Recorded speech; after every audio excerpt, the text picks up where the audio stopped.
Hey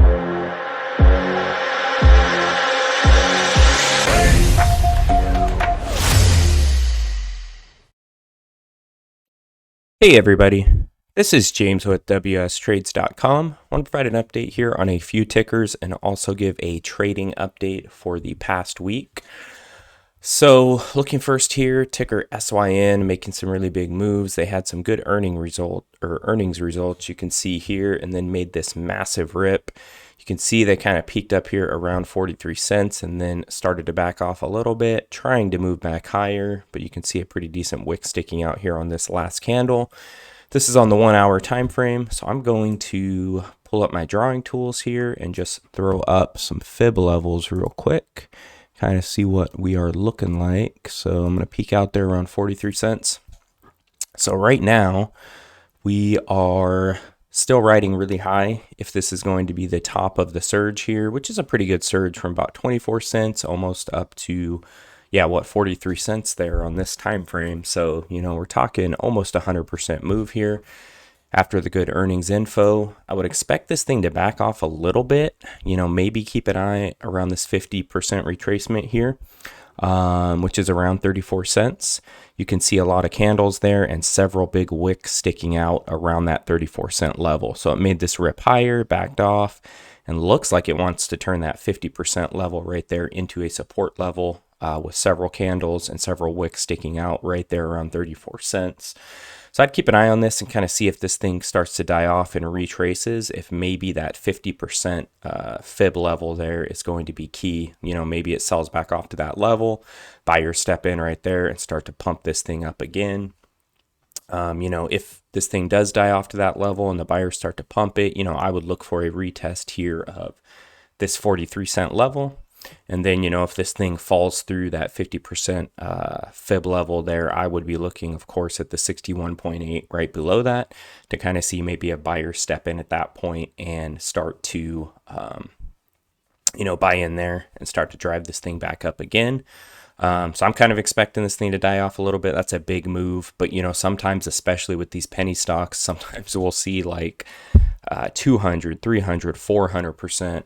Geez, there was even a ticker I covered recently that had like an 800% move. So it's definitely possible that buyers step into this thing next week and just blast through this 43 cent level. So that's definitely a barrier right now to the upside. As you see, it hit this level and then it had a pretty hard sell off. But then, buyers stepped right back in and started to tick it back up. So if it can break through the 43 cent level, that's another sign for me. That would be a good long entry because it is going to be, setting a fresh high there. So that's something I would keep an eye on there. Also here, I was looking at RLX. That was another trending ticker. And on this time frame, you can see on the 1 hour that it was just in this downtrend and it bounced hard off of $1.08. Actually, probably a lot of charts look like this because last week, the last 3 days of the week, we just had this insane rippage all of a sudden. It's almost as if, the world was magically fixed all of a sudden. I kind of thought things were going to maybe tank hard, after the Fed spoke about rate hikes and stuff. But, all of a sudden we had this crazy buying come into the market and, a lot of stocks probably look like this. Let me get off the fib tool here and just get back to the normal drawing tool. And I'm going to throw up a trend line here. Kind of throw it up about right there. I would probably keep an eye on that level. We're pretty close to it right now. But as you can see, it ripped hard, pulled back a little bit, started to go sideways, and it's really still supporting this trend line right here. So if you want to trade on this 1 hour time frame, I would keep an eye on that trend line there. If it falls through that level, that could be a short entry for a good move down. I mean, this thing too, over the course of, a few hours here, or sorry, not a few hours, a few days, has made a good rip too, from $1.08 almost up to 275 you can see here. So this is another stock that's made, really big moves, of course, over, a couple days here. It took it, but this is a really good rip higher here. And that's a key level right there. I can see as well, 250. You can see it was ramming up against it here. This was a couple weeks ago, I guess Wednesday and Thursday, not this past Wednesday and Thursday, but 1 week prior. It was selling off, it was in this downtrend, and then it rammed up against 250, and that's where it saw this big move down after it could not get through that level. So yeah, we're definitely at a key point here where this uptrend line is coming into play. We're still also very close to the 21-day exponential moving average, and then you've got this resistance area to the upside. I'm going to remove this trend line here, and let's take a look at a larger time frame like the daily. Yeah, not a ton to see here.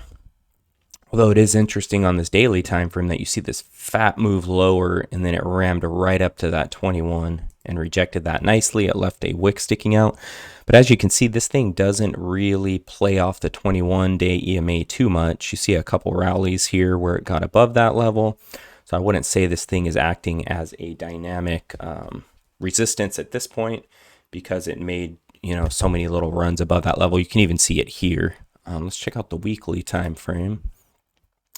Yeah, on the weekly, this one plays a little more off the 21. As you can see here, it challenged it pretty closely, couldn't get above it, and then a bunch of candles here, could not get above it.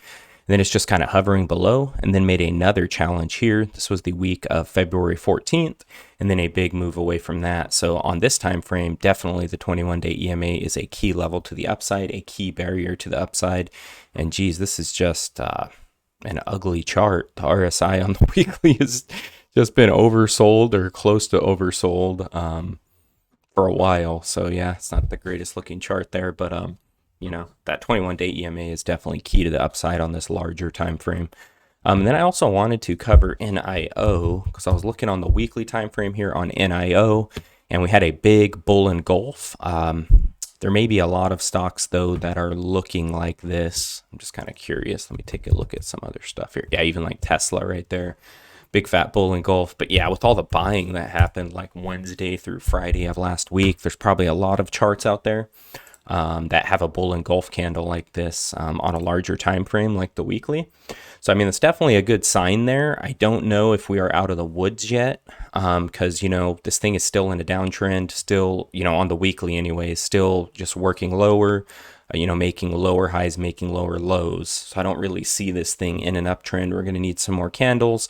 We're going to need this thing to continue to rise, have a nice little pullback, and then bounce, before I'm convinced that anything that looks like this is, out of the woods, and like the sell-off is over, and, we're going to get into an uptrend and really rip. Because you can also see, I drew up this trend line a while ago, and we're not even anywhere close to it. So the downtrend line here is still in play.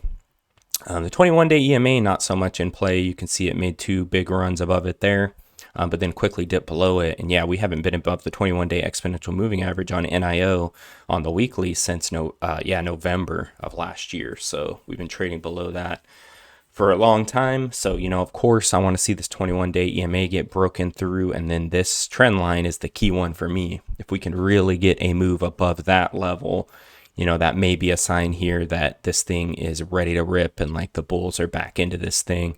And we'll kind of see how long it takes for it to kind of tick up towards that. I mean, we might be looking at, a month or two before it actually gets up and challenges that, unless we have some crazy buying come into the market.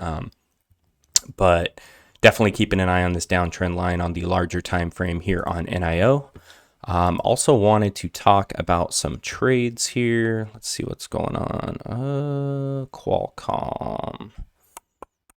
So this was on the 14th. Oh yeah, this is one that's not really working out for me, but it's okay. I bought a 140 put on Qualcomm. It looks like they had dipped just below a key support level. I want to say it was on like the daily or the weekly time frame. And I just thought the markets were going to continue to move lower. And then all the crazy buying came into the market. So I'm down big on this trade right now. But all of my other shares and long positions ripped so hard that I gained back a ton. I think one day I had like an 8% gain. And then there was another day where it's like a 2 or 3% gain. So yeah, I'm losing on this one Qualcomm trade here. But, overall, my portfolio had a nice little bounce with all the rippage in the markets. I'm still long a lot of stuff like Spce and Fisker and TQQQ. So I got a lot of long positions there. So, totally okay with losing out on this one trade if the rest of my portfolio bounced pretty well. I also got some assignments on some stuff. That's not showing up here, but let me take a look at what TD sent me here. And I decided to just let some of my short puts expire in the money. It was the March monthlies here. I guess there's only two of them. GPS, which is Gap. So let's pull up that chart here. Kind of take a look at what's going on with Gap. So yeah, they've been beat down pretty badly. They've had kind of some crap earnings and some crap guidance the last two earnings sessions. So as you can see, this was one of them. Massive move down. I want to say I sold like a 20 put or something on this earnings trade, and then huge sell off. And then I think I went out and I bought that put back, and then I just went out and sold another put, like a 17 put or something, thinking they were going to kind of recover. As you can see, they just kept moving lower. They had a nice bullish engulf here too on the weekly time frame, like a lot of things. But I just decided to take shares. I was looking at the position, and I could have rolled my short 17 put and grabbed another like $55 and just hopefully waited for this thing to recover.